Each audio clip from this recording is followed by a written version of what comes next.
안녕하세요, 환상감자입니다. 현재 많은 사람들의 이목은 제피, 한국형 SCHD로 가 있고 현재 QYLD는 이미 사람들에게 외면당하고 있는 실정이죠. 오늘은 그 외면당하고 있는 QYLD와 커버드 콜에 대해 이야기해보려 합니다. 그리고 제가 QYLD에 접근하는 방식에 대해 공유하면서 여러분들에게 도움이 되는 팁을 전해드리려 합니다. 끝까지 들으시면 주식시장을 바라보는 시각이 한층 더 깊어지리라 생각합니다. 바로 시작합니다. 저는 30대 후반 13년차 대기업 직장인이고 부캐를 키워 1인 법인으로 만들었고 월 평균 3천만원의 순수익을 2년 동안 만들고 있습니다. 또한 본캐와 부캐가 번 돈으로 배당주를 투자해 패시브 인컴을 만들고 있는 중입니다. 현재는 1, 2년 내에 파이어족으로 은퇴 준비를 하고 있습니다. 저는 2019년 9월 QYLD, 리얼티 인컴, AT&T로 처음 미국 배당주 투자를 시작했습니다. 그리고 4년이 지난 현재까지 보유하는 것은 QYLD 2600주입니다. 처음에 QYLD로 받은 배당금은 월 25,000원 수준이었고 이번 8월 달에는 세후 50만 7,634원을 받았습니다. 그리고 조금 뒤에 한 번 더 비슷한 금액을 받을 예정이고요. 많은 분들이 QYLD와 같은 커버드 콜에서 우려하시는 부분이 있습니다. 바로 원금 손실입니다. 원금 손실의 문제는 QYLD에 국한되지 않습니다. 배당킹인 존슨앤존슨은 주식에서 마이너스 구간이 없었을까요? 제가 처음 투자했었던 AT&T도 2019년도에는 모두가 추천하는 배당주였습니다. 그러나 지금은 어떨까요? 원금 손실 없이 끊임없이 우상향하나요? 아닙니다. 결제 플랫폼의 해자라고 외쳤던 페이팔은 지금은 고점 대비 마이너스 80%입니다. 실제로 사람들이 말하는 원금 손실은 주식 세계에서는 보편적인 현상입니다. 안전자산인 채권도 회사가 파산하면 휴지 조각이 됩니다. 많은 분들이 우려하시는 것처럼 커버드 콜이 쓰레기냐?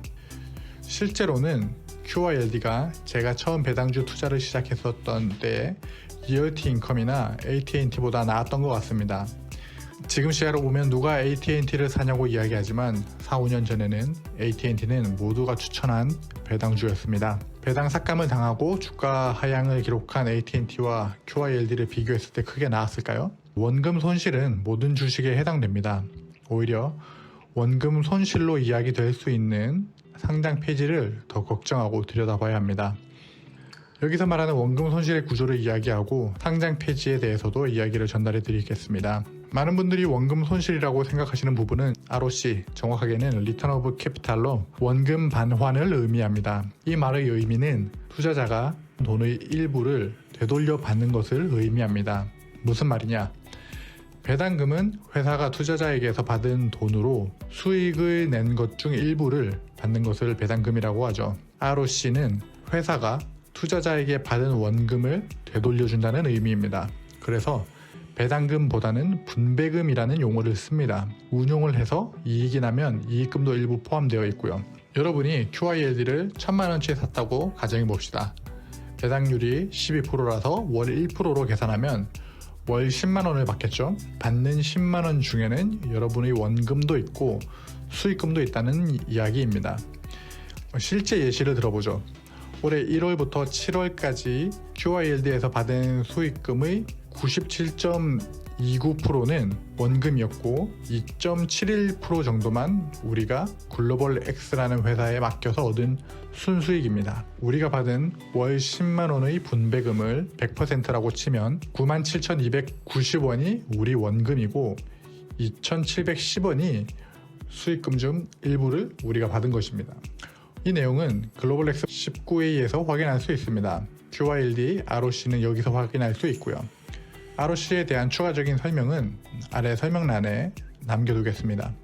그 다음으로는 원금 손실로 인한 상장 폐지 문제를 이야기해 봅시다. 원금 손실로 인한 상장 폐지 문제는 어떨까요? QYLD는 디보에 비해 14배가 더 큽니다. 글로벌 커버드 콜 2위 규모이고요. 그리고 지속적으로 은퇴자들의 자금들이 들어오고 있기 때문에 기술주인 QQQ 쪽에 투자하는 QYLD 특성상 닷컴 버블 때처럼 IT 쪽에 몰락만 없으면 현재까지는 상장 폐지 문제는 걱정하지 않아도 될 듯 합니다. 또한 ETF가 상장 폐지가 되면 기업의 상장 폐지처럼 휴지 조각이 되는 게 아니라 정산 후 투자자들에게 되돌려줍니다. 다만 정산 전에 주가가 많이 떨어진다면 원금 손실이 되긴 합니다. 지금까지 투자의 장애물이 되는 이유인 원금 손실에 파생되었던 문제를 이야기했고, 투자가 꺼려지는 두 번째 이유에 대해 이야기해보죠. 사람들은 이렇게 이야기합니다. QYLD에 투자하기보다 차라리 QQQ에 투자하겠다. 이건 SCHD에 투자해도 같은 소리를 듣더군요. SCHD에 투자하기보다 차라리 QQQ에 투자하겠다. 맞습니다. 가장 좋은 방법이죠. 그러나 저는 QYLD나 QQQ는 쓰임새가 다르다는 점에 주목하고 싶습니다.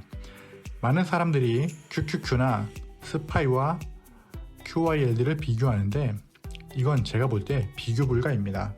당장 배고파서 점심 사 먹으려는데 옆에서 이렇게 얘기합니다. 왜 지금 점심을 사 먹어? 일주일 동안 점심값 아껴서 주말에 맛난 거 먹어 라고 이야기하는 거랑 똑같아요. 나는 당장 배고파서 걸어다닐 힘이 없고 일할 에너지가 없는데 말이죠. 에너지가 있어야 힘도 내고 으쌰으쌰 할 겁니다. 다른 자산에 빗대볼까요? 왜 오피스텔을 사냐? 아파트 사지 라고 이야기하는데 필요에 의해서 혹은 가진 금액 때문에 오피스텔을 사는 사람들이 분명히 있습니다.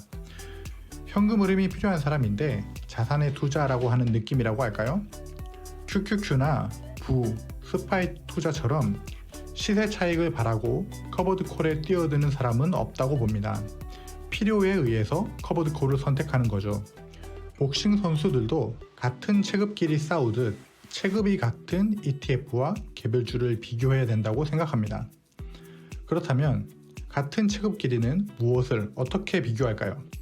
커버드 콜에서 비교해야 할 것은 지속 가능한 고배당과 ETF의 생존 기간이라고 생각합니다. 저는 지속 가능한 고배당은 역사적으로 봤을 때 7%에서 8%라고 판단합니다.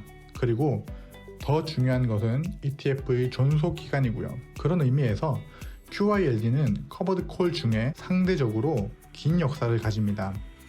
가장 우려스럽게 생각하시는 두 가지를 설명했고, 여러분들도 같이 고려하시면 큰 무기가 되실 부분을 나눠보겠습니다. 하락장에서 현금 흐름은 더 좋습니다.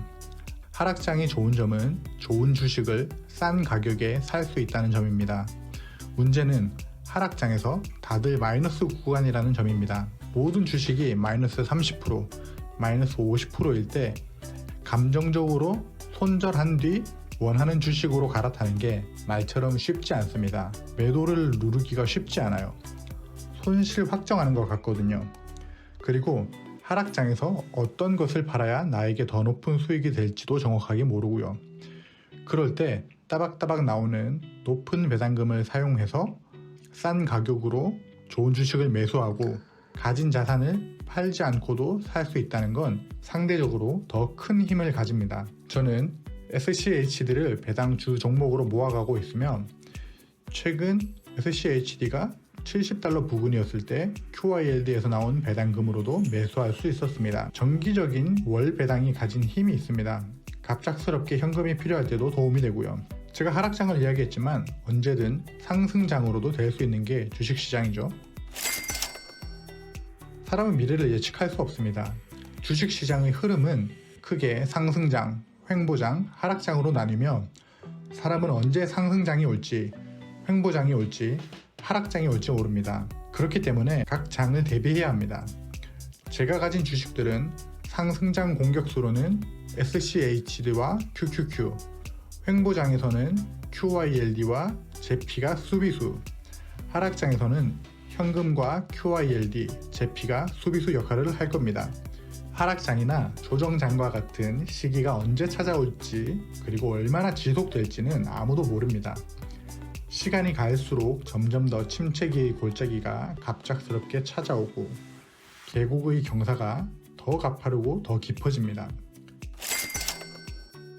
저는 QYLD를 계단으로 사용하고 있습니다. 저희 은퇴용 자산의 상당 부분은 SCHD입니다. 그러나 저의 은퇴를 앞두고 월급을 대체할 충분한 금액을 SCHD로 아직 모으지 못했습니다. 돈이 부족하다는 문제는 직장인이라면 다 비슷한 입장이 아닐까요? 은퇴 자금으로 충분한 돈을 모으지 못했기 때문에 주식시장에 뛰어들고 우상향하는 애플, 테슬라, 스파이, QQQ 등을 원하지만 내가 은퇴하는 정확한 시기에 맞게 진짜 충분한 은퇴 자금이 될지 모르니 배당 성장률이 높은 SCHD를 모아가고 있는 거고, 거기서도 자금이 부족하니까 커브드 콜로 일정 부분을 커버하는 거라고 생각합니다. 쉽게 말해 QYLD는 밑에 깔고 가는 용도입니다. 모두가 공격수가 될 수가 없습니다. 모두가 다 이렇게 얘기합니다. 다 성장주에 넣는 게 낫지. 그냥 애플 사세요. 그냥 스파이 사세요. QQQ 사세요. 맞는 말인데 현금 흐름 측면에서도 되돌아볼 필요가 있습니다. 아시는 분들은 아시겠지만 부를 측정하는 기준이 단순히 나 자산 얼마야 라고 이야기하는 것은 크게 의미가 없습니다.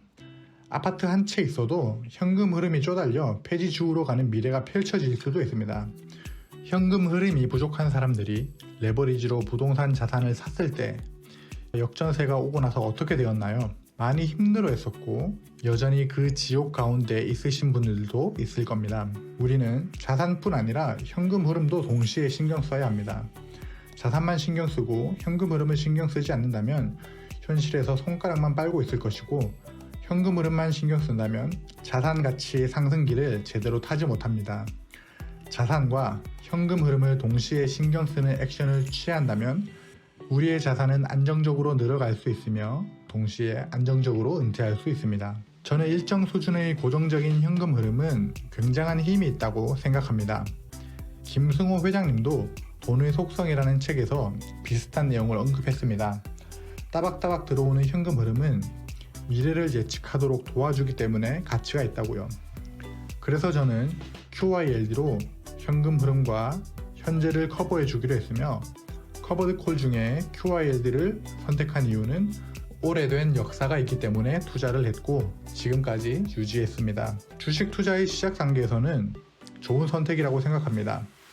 코로나와 미중 갈등의 두 번의 하락장의 골짜기를 지났고 QYLD에서 나오는 배당금은 탐욕과 공포 속에서 지속적으로 주식 투자를 할 수 있는 힘이 되었습니다.